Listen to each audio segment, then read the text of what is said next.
Welcome back to our channel orthodontic course, जहाँ पे हम अलग अलग केसेस के बायोमैकेनिक्स आपको दिखाते हैं ताकि आप एक बेहतर तरीके से ऑर्थोडोंटिक ट्रीटमेंट को कंप्लीट कर पाए। Hello, I am doctor Kapil Saroha. आज हम आपको एक केस दिखाते हैं जिसमें कि हमें इंट्रूजन करना है। इंट्रूजन क्यों करते हैं हम? जब कोई पेशेंट हमारा स्माइल कर रहा है और लेट्स सपोज आपको एक गमी स्माइल दिखता है कि जब पेशेंट स्माइल कर रहा है तो जिंजावा का जो व्यू है, जो एक हंसने के वक्त दिखता है, that is more than 2 to 4 mm 5 mm, तो उस केस में हमें इंट्रूजन करना होता है। अब इंट्रूजन करने के बहुत सारे मैकेनिक्स हैं, जैसे इंट्रूजन आर्च रहता है, रिकेट्स का भी है, बर्स्टोन का भी है, लेकिन हम बहुत सारे अलग अलग तरीक़ों से वायर के थ्रू जाएं या फिर हम सिंपली इम्प्लांट्स के थ्रू जाएं। इम्प्लांट भी लगाएं तो कौन से इम्प्लांट्स चूज़ करें, किस साइज़ का इम्प्लांट चूज़ करें, साथ ही इम्प्लांट कहाँ पे लगाएं, 2 इम्प्लांट के साथ करें या सिंगल करें, ये सारी दुविधाएँ हमारे मन में रहती है। इस केस में जब हम बायोमैकेनिक्स को अपने चुनना चाह रहे हैं तो what our target is to do the intrusion. तो अब बच्चे की एज को देखते हुए वी आर एक्सपेक्टिंग कि बोन लेवल हमारा एक अच्छा होगा। अब इस केस में हम आपको, क्योंकि हम अलग अलग टाइप के केस और बायोमैकेनिक्स आपको दिखाना चाहते हैं, इस केस में हम सेंट्रल में 2 सेंट्रल इंसाइजर के बीच में एक इम्प्लांट लगाएंगे। इम्प्लांट जो हम प्लेस करेंगे that would be 1.5 mm diameter और 6 mm उसका लेंथ होगा। 1.5 डायमीटर ही क्यों हमने चुना? क्योंकि जब हमने बच्चे के एक्सरेज किए हैं तो उसमें हमें दिख रहा है कि दोनों रूट्स के बीच में सिग्निफिकेंट अमाउंट ऑफ स्पेस है। अगर वो स्पेस कम होता तो हम 1.3 mm की तरफ जाते हैं।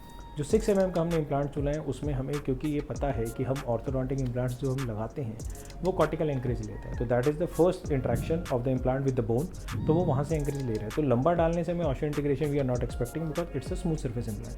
तो इसलिए 6 mm 8 mm 9 mm hardly makes a difference to us in our orthodontic treatment. तो अब हम सेंट्रल इंसाइजर के बीच में एक इम्प्लांट प्लेस करेंगे और देखेंगे कि उसकी क्या स्ट्रेंथ है। प्राइमरी स्ट्रेंथ जो होती है ऑर्थोडोंटिक इम्प्लांट्स आप डायरेक्टली लोड कर सकते हैं, हमें पता है, तो हम देखते हैं कि हमारे इम्प्लांट्स में क्या स्ट्रेंथ आती है। तो ये हमारा एक केस है, आप इसमें देख रहे हो जो बच्चा रिलैक्स बैठा है तो लिप्स इनकॉम्पिटेंट है। अपर जो इंसाइजर है वो जाके नीचे लिप्स में टकराते हैं, जिसकी वजह से लिप भी इवर्टेड होता जा रहा है। आप देख रहे हो जो फाइन लाइन है वो भी हमें विजिबल हो रहा है। एक बार हंस के दिखाना बेटा।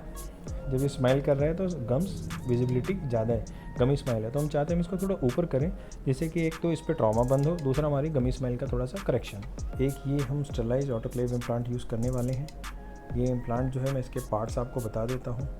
आगे आपको दिख रहा होगा कि एक ये पॉइंटेड एंड है, तो ये जो है हमारा, इसको सेल्फ ड्रिलिंग सेल्फ टैपिंग कहते हैं, क्योंकि ऐसे घूमेगा तो अंदर अपनी जगह बनाता जाएगा। तो इसका सेकेंड पार्ट है जो यहाँ पे आप देख रहे हो कि नेक पे जाके यहाँ पे ये थोड़ा सा दब जाता है। तो ये जो होता है ये वो पार्ट है जो कि जिंजावा के अंदर रहता है।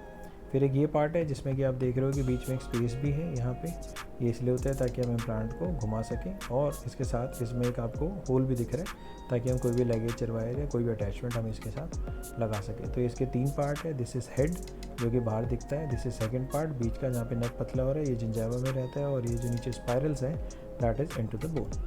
तो ये हमारा एक SK सर्जिकल का इम्प्लांट है। I have been using this implant from past 15 years. बहुत अच्छे क्वालिटी का इम्प्लांट है। ये एक स्टेनलेस स्टील इम्प्लांट है।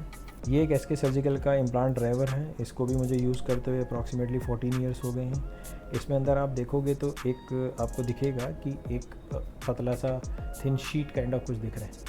तो ये जो इम्प्लांट के अंदर होल रहता है, जो ऊपर की तरफ जगह रहती है, तो ये लॉक एंड की मैकेनिज्म काइंड ऑफ हो जाएगा। तो ये हम इम्प्लांट है, आप इसको देख रहे हो कि ये हम इसके अंदर डाल रहे हैं, तो ये इसके अंदर आ गया। उसके बाद हमने इसको ऊपर किया और इसको लॉक कर लिया।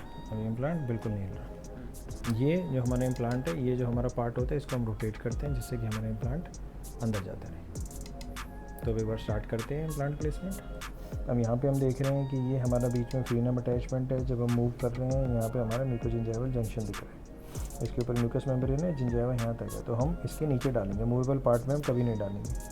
तो ये एक तो हमें अपर लिमिट मिल गई, और हम जगह एक यहाँ पे अगर चुने तो एक बार हम कोशिश करते हैं कि यहाँ पे हमें डालें। इम्प्लांट को जब आप डालोगे तो टेंट इफेक्ट देने की कोशिश करते हैं, हम कोशिश करते हैं कि डायगनली थोड़ा सा जाए। तो इस केस में हम यहाँ पे डालने की कोशिश करते हैं। ये इम्प्लांट को 2 टुकड़े बीच में डाल के ये हम धीरे धीरे इसको घुमा रहे हैं। तो अभी हमारी प्राइमरी स्टेबिलिटी में देख रहा हूँ, ये इम्प्लांट के बीच में मैंने डाला, पूरा हिलाया, कोई मूवमेंट नहीं, प्राइमरी स्टेबिलिटी बहुत ज़्यादा अच्छी है। तो हम directly we are good to go to engage यहाँ पे। सो आपने देखा कि कैसे हमने एक ऑर्थोडोंटिक मिनी इम्प्लांट प्लेस किया।